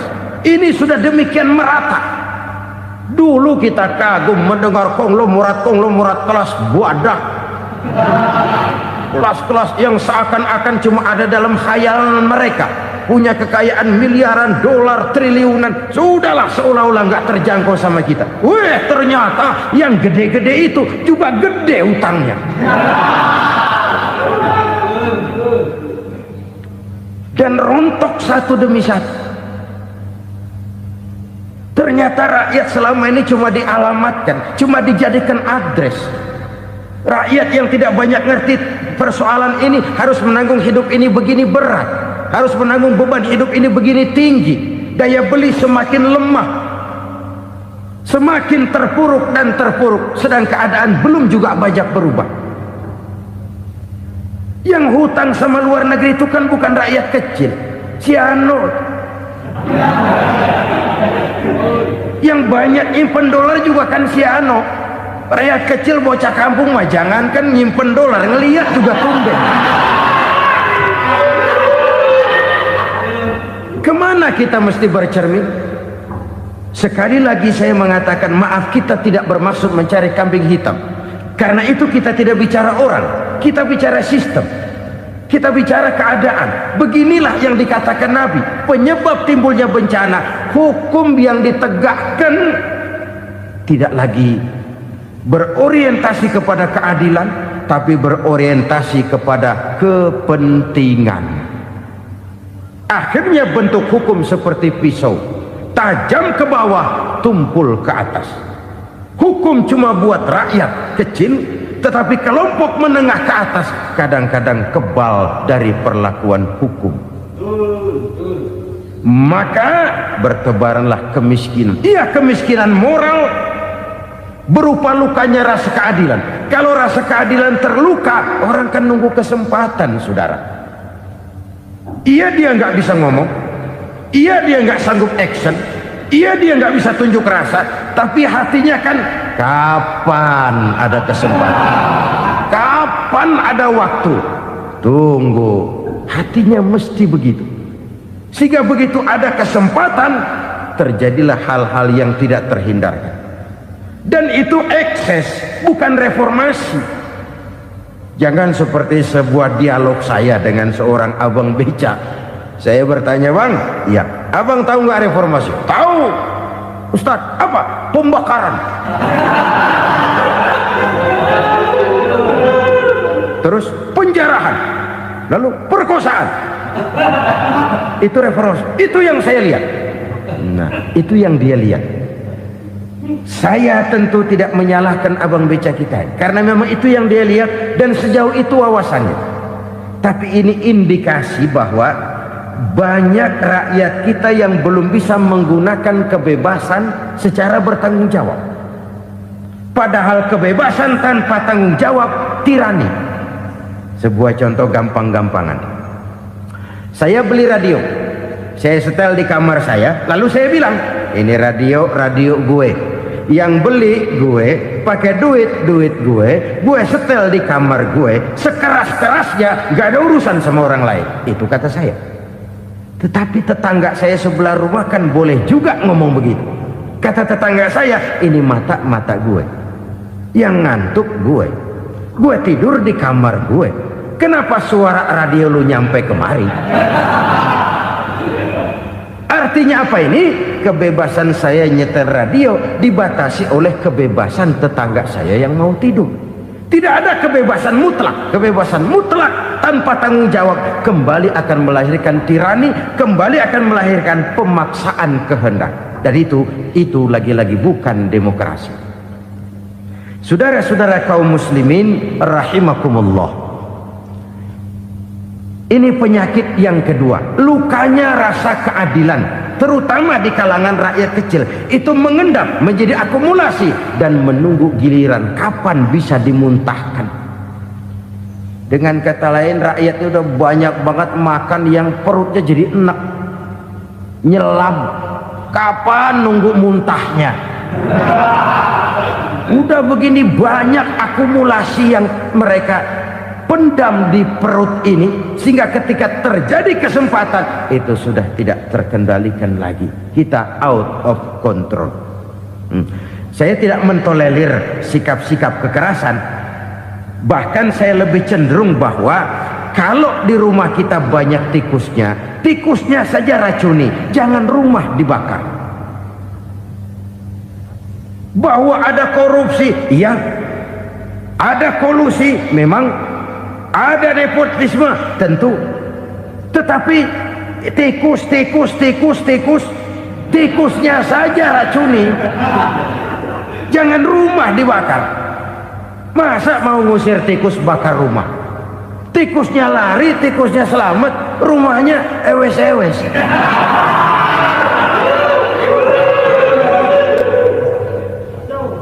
Tikus selamat, rumah nggak punya. Masalah nggak terselesaikan dengan sebagaimana yang kita harapkan. Kita sepakat ini negara hukum, dan di hadapan hukum semua manusia itu sama. Itu prinsip yang diajarkan Allah. Al-musawat bainan nas fi takalifil ahkam. Semua manusia sama dalam berhadapan dengan hukum Allah Subhanahu wa ta'ala. Kalau hukum sudah pandang bulu, itu jelas yang enak yang banyak bulunya. Siapa yang banyak bulunya? Monyet.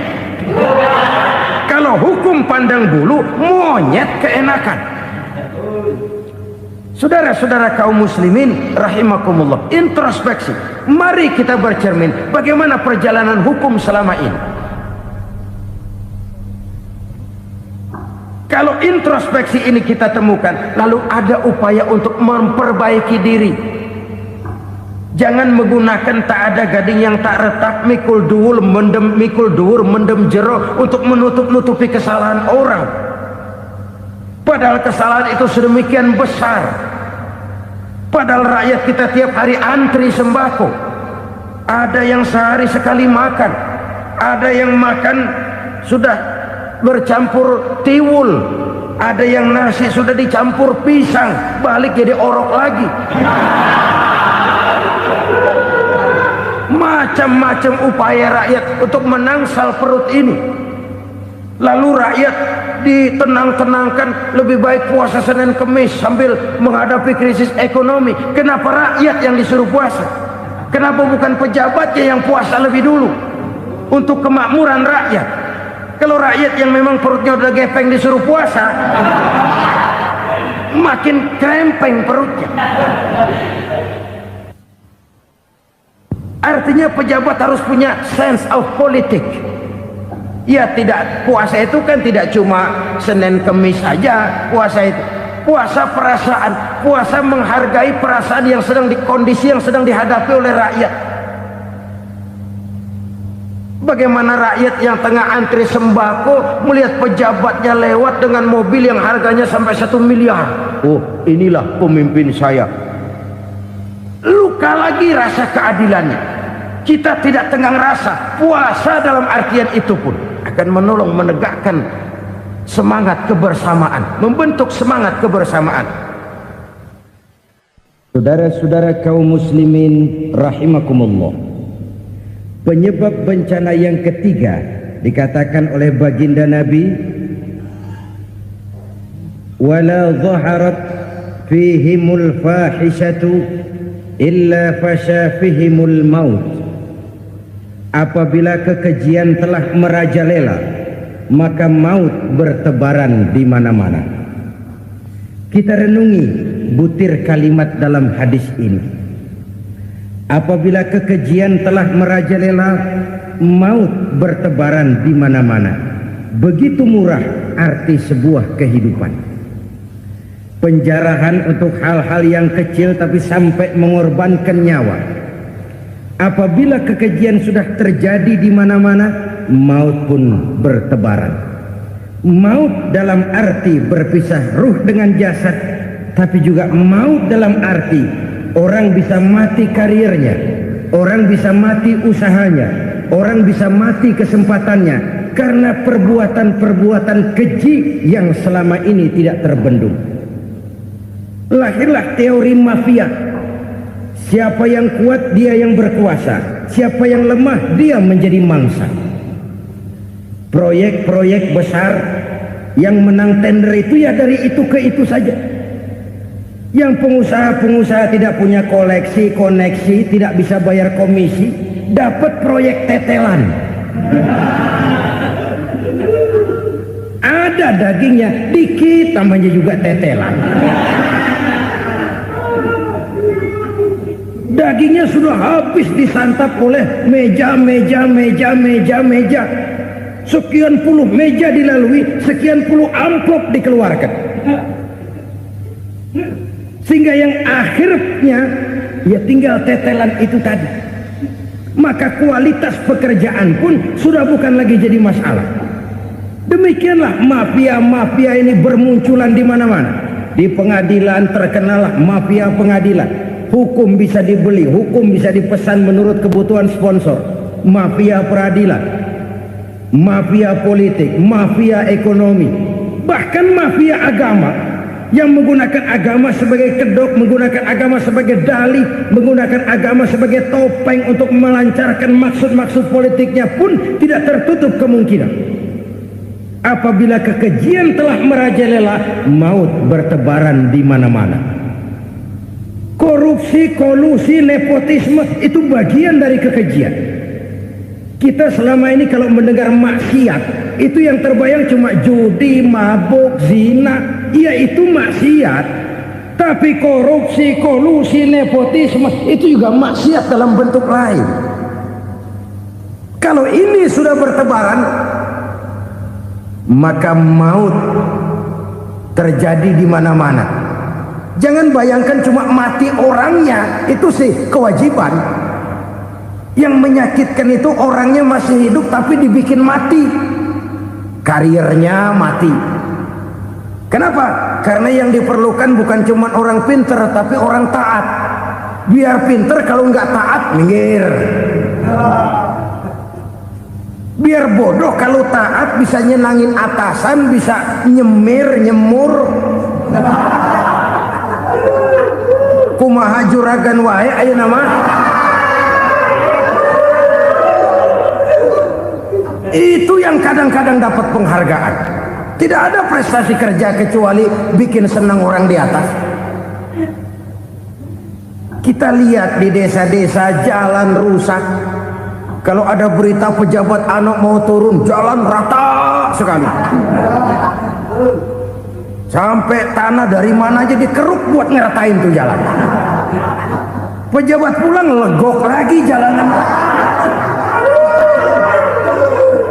Katanya kita kerja buat rakyat, nyatanya kita cuma melayani atasan. Kenapa? Terjadi lingkaran setan. Seperti kata lagu Dul Sumbang itu. Mahasiswa takut sama dosen, dosen takut sama dekan, dekan takut sama rektor, rektor takut sama menteri, menteri takut sama presiden, presiden takut sama mahasiswa. Muter balik lagi. Lingkaran setan. Lingkaran setan. Saudara-saudara kaum muslimin rahimakumullah, kekejian yang merajalela, praktek-praktek mafia yang tertuang dalam kehidupan sehari-hari menyebabkan orang mati karirnya, jasad masih hidup, karir mati. Itu menyakitkan. Mati bisnisnya. Rakyat kecil pernah senang ketika cengkeh booming, harganya bagus, rakyat banyak yang pergi haji. Lalu mau ditata, lahir tata niaga cengkeh, malah amburadul. Harga cengkeh jatuh, petani cengkeh kecil menjerit. Siapa yang untung? Segelintir orang.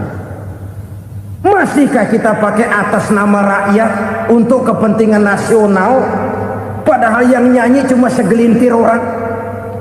Masihkah kita mau bohongi rakyat ini dengan mobil nasional tapi bikinan Korea? Masihkah kita mau bermain verbalisme, bermain kata? Ini sebuah masa lalu yang tidak perlu terulang lagi untuk masa-masa yang akan datang. Kekejian merajalela, orang mati karir, bisa mati usaha, mati bisnis. Usahanya maju, dirangkul, hancur. Usahanya maju, dipukul, hancur, tenggelam. Bahkan yang memilukan dan memalukan, badan-badan usaha milik negara itu dikebiri sedemikian rupa sehingga tidak menghasilkan hal-hal yang bermanfaat buat negara. Saudara-saudara kaum muslimin rahimakumullah, kalau nafsu yang sudah mengatur itu semua, maka kekejian pun merajalela. Orang sudah pakai teori mafia, yang kuat dia yang menang, yang kuat dia yang berkuasa, yang lemah silakan minggir di sudut-sudut kehidupan. Kalau kekejian seperti ini merajalela, maut bertebaran di mana-mana. Banyak orang mati karirnya, banyak orang mati usahanya, banyak orang mati imajinasinya. Sekarang ini dalam dunia seni yang banyak karyawan seni, bukan seniman. Seniman itu kan dilahirkan, lain seniman, lain karyawan seni. Sekarang yang banyak karyawan seni, bukan seniman. Mati karir, mati imajinasi, mati improvisasi, sehingga kehidupan persis sinetron. Sinetron itu yang kita lihat rumah mewah, yang kita lihat rumah bagus. Gak pernah kita lihat di sinetron kita ini rakyat antri sembako. Kita dijejali hal-hal yang indah, yang wah, yang membuat kita tenggelam dalam gaya hidup instan, tenggelam dalam gaya hidup wah. Kita lupa dengan realitas keseharian di tengah-tengah masyarakat kita. Lahirlah kelompok-kelompok selebritis, dibesarkan oleh berbagai media. Selebritis pilek aja masuk koran, pilek.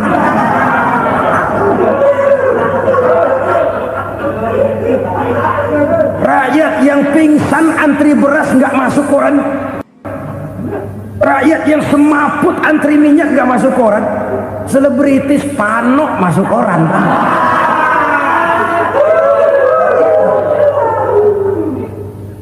Kita besarkan hal-hal kecil, kita kecilkan hal-hal besar. Karena apa? kita mengejar oplah, kita profit oriented, tidak lagi berorientasi kepada realitas hidup yang kita hadapi ini. Kalau kekejian sudah merajalela, kata Nabi, maka maut bertebaran di mana-mana. Maut dalam artian maut, coba lihat sekarang begitu murah nyawa. Karena 1000 perak orang mau nusuk bunuh. Karena beras seliter orang khilaf, begitu murah kehidupan. Tapi kekejian dalam bentuk korupsi, kolusi, nepotisme, kekejian dalam bentuk itu mematikan karier, mematikan bisnis, mematikan imajinasi, mematikan kreativitas. Itu juga maut dalam bentuk lain akibat kekejaman lain. Ini penyebab yang ketiga. Yang keempat, penyebab bencana menurut baginda Rasul, wala tuffiful mikyala illa muni'un nabat. Apabila timbangan sudah dicurangi, maka tercegahlah tumbuh-tumbuhan. Apabila timbangan sudah mulai curang, maka terjadilah musim paceklik. Apabila bisnis sudah bergaya mafia tadi itu, kecurangan-kecurangan terjadi, tender di balik pintu, yang dimenangkan cuma kelompok-kelompok yang bisa memberikan presentasi yang besar, muni'un nabat, terjadilah paceklik.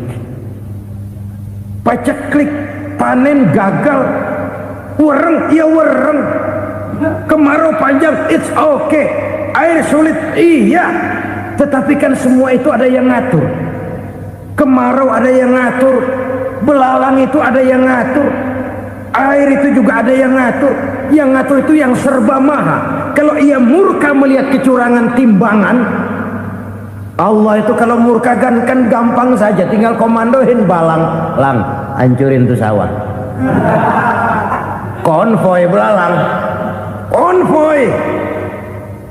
Allah tinggal ngutik angin El Nino, mampir lo ke Indonesia.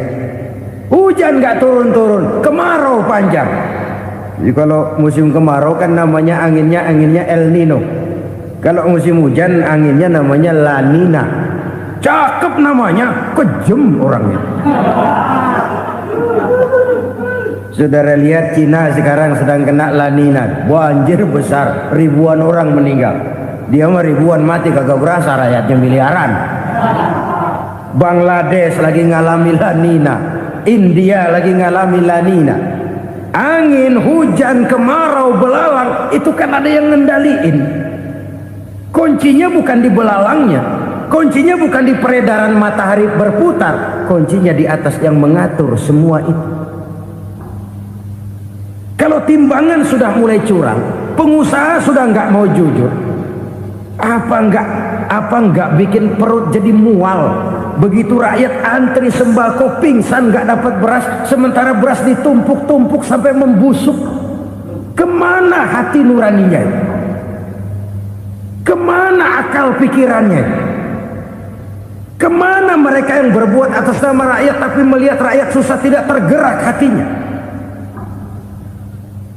Apabila timbangan sudah mulai dicurangi, bisnis sudah mulai melenceng, maka terjadilah paceklik.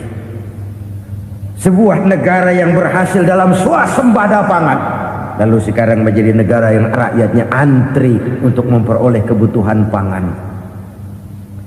Saudara-saudara kaum muslimin rahimakumullah, ini intinya adalah kecurangan. Kalau kecurangan sudah terjadi di mana-mana, dan ini milik siapa saja, bukan soal tempat, bukan soal jabatan, soal manusianya, SDM-nya. Kecurangan tidak cuma terjadi di kantor, di masjid bisa terjadi kecurangan. Korupsi tidak hanya bisa terjadi di kantor, di madrasah bisa ada korupsi. Faktor manusianya, ini soal SDM. Kecurangan yang besar, tentu besar lagi kerugiannya. Kecurangan yang kecil, kecurangan sehari-hari. Pedagang-pedagang kecil ngurangi timbangan, barang yang buruk dikatakan baik, yang baik dikatakan buruk. Itu merugikan perorangan. Kecurangan yang besar merugikan bangsa dalam bentuk total, dalam bentuk seutuhnya.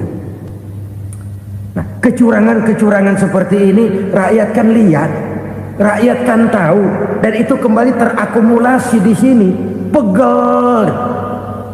Dan jangan lupa, rakyat yang nggak ngomong itu, rakyat yang nggak bersuara itu, batinnya menjerit, jeritannya menggoncang aras, dan itu didengar Allah. Yadullah fauqal jamaah, kata Nabi. Tangan Tuhan di atas orang banyak.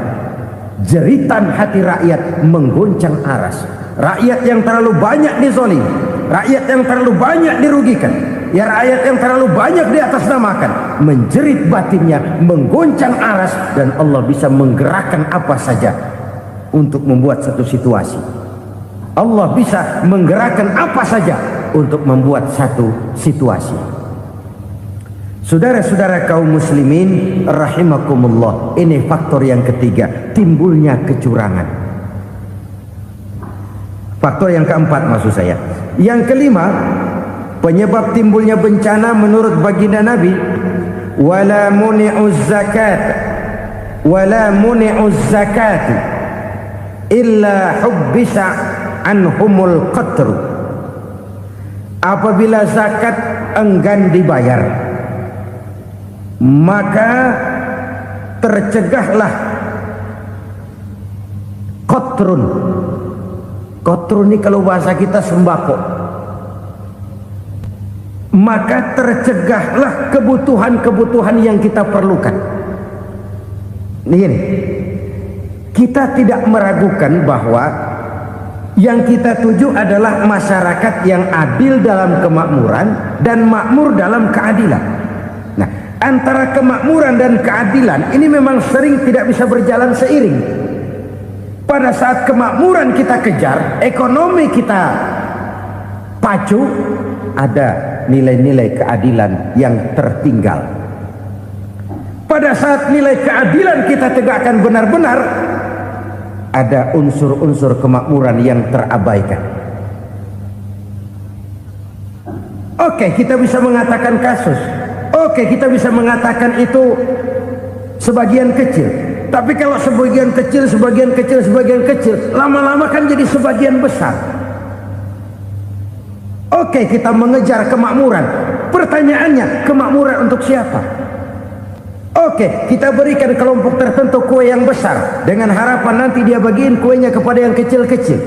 Tapi kenyataan, mereka yang dapat kue besar akhirnya malah lupa diri dan lupa daratan. Mau makin besar, malah memeras yang kecil-kecil ini. Sekarang kan yang kecil modali yang besar. Ramai-ramai buka bank, ternyata kamuflase.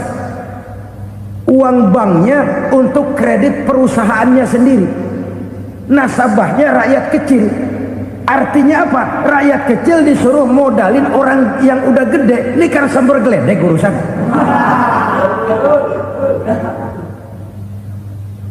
Ini kan permainan apa lagi? Rakyat kecil suruh modali yang gede. Nasabahnya rakyat kecil, kumpulkan uangnya di bank, kucurkan kredit kepada perusahaannya sendiri. Bukankah itu rakyat kecil suruh modali yang gede? Sudah begitu kejamkah kita untuk meraih keuntungan dengan mengorbankan orang kecil ini? Sudah tidak bicara lagi kah nurani kita melihat penderitaan orang yang semakin susah ini? Kalau zakat enggan dibayar, padahal zakat 2,5% saja, 2,5% saja. Kalau itu pun enggan, kalau zakat saja enggan, bagaimana pula yang namanya sedekah? Bagaimana pula yang namanya infak? Bagaimana pula yang namanya santunan, bantuan? Kadang-kadang lipstick nyumbang si nyumbang, cuman nyolongnya lebih gede. Ini namanya sumbangan lipstick. Buat lipstick itu kan buat ngumpetin bibir pucat. Itu fungsi utama lipstick. Buat ngumpetin korupsinya, nyumbang kegiatan-kegiatan sosial. Tapi yang dia korup lebih gede dari yang dia sumbangin. Lipstick kamuflase. Nepu kata anak sekarang.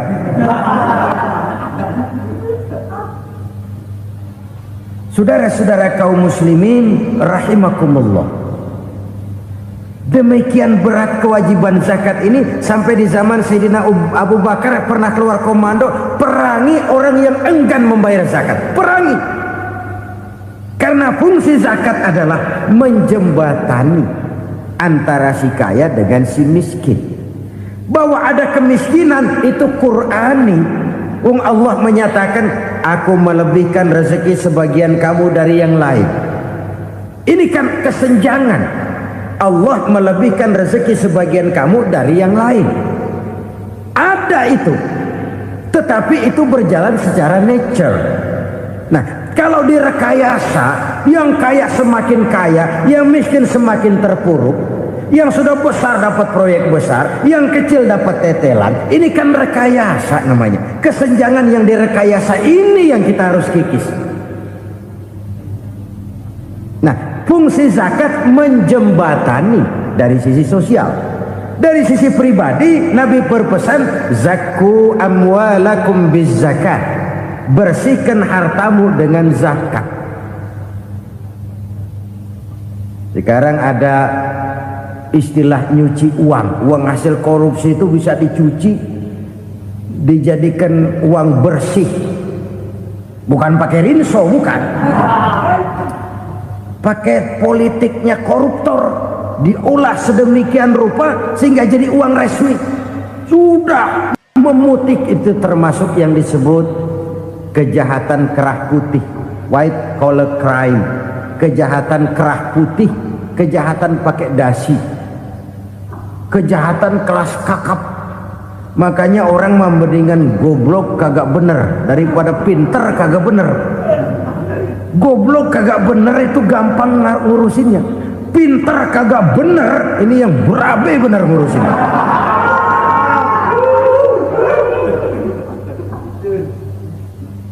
Kita bukan cuma perlu orang pinter kok di zaman sekarang. Kita perlu orang-orang bener yang punya komitmen, yang sesuai kata dan perbuatan, yang bisa merasakan apa yang dirasakan oleh rakyat, yang punya sense of politik yang tinggi, yang peka, yang penuh keterbukaan, yang punya wawasan dan pandangan jauh ke depan. Dari sisi pribadi, zakat itu membersihkan harta kita. Ya, dia tercampur dengan yang subuhat, dia bahkan mungkin tercampur dengan sedikit-sedikit yang haram. Itu zakku amwalakum biz zakat. Bersihkan hartamu dengan zakat itu. Pada sisi sosial ia menjembatani, pada sisi pribadi ia membersihkan harta kita. Karena itu kalau kita minta berdoa minta rezeki, syarat rezeki itu halalan thayyiban wasi'an. Nggak pernah kurang dari 3 itu. Halal, bagus, banyak. Halal, bagus, tapi sedikit, susah ngaturnya. Halal, banyak, tapi kurang bagus. Buat apaan? Bagus, banyak, tapi haram. Enggak ada artinya. Sebab kata Imamul Ghazali, kalau kau terlalu suka memakan makanan yang haram, dikunyah masuk ke dalam perut besar, digiling oleh perut besar, menghasilkan energi, menggerakkan sel-sel pembuluh saraf, kau juga akan cenderung berpikir yang haram. Kalau sudah cenderung berpikir yang haram, perbuatan pun akan mengarah kepada perbuatan-perbuatan yang haram. Dulu waktu kelompok Jimbaran 200 konglomerat Indonesia kumpul dihimbau supaya sekian persen kasih pengusaha-pengusaha lemah. Itu kan cuma sekedar belas kasihan, tidak banyak menolong keadaan. Dan bukan itu yang diperlukan pengusaha-pengusaha kecil. Yang diperlukan adalah berikan kami kesempatan seperti mereka dapat kesempatan. Berikan kami peluang seperti mereka juga dikasih peluang. Kalau cuma dikasih 100 juta, 200 juta hari ini, usaha kami nggak ada prospeknya, peluang kagak ada, kan sama juga bohong. Diceburin ke kali, disuruh berenang, tangan diikat, mendingan mampusin ketahuan. Ayo berenang, berlomba, tangan diikat, kaki diikat, sama saja nyuruh mati. Jadi jangan kasih ikannya, kasih kailnya. Yang diperlukan pengusaha kecil menengah ke bawah itu bukan cuma sekedar belas kasih dari konglomerat besar.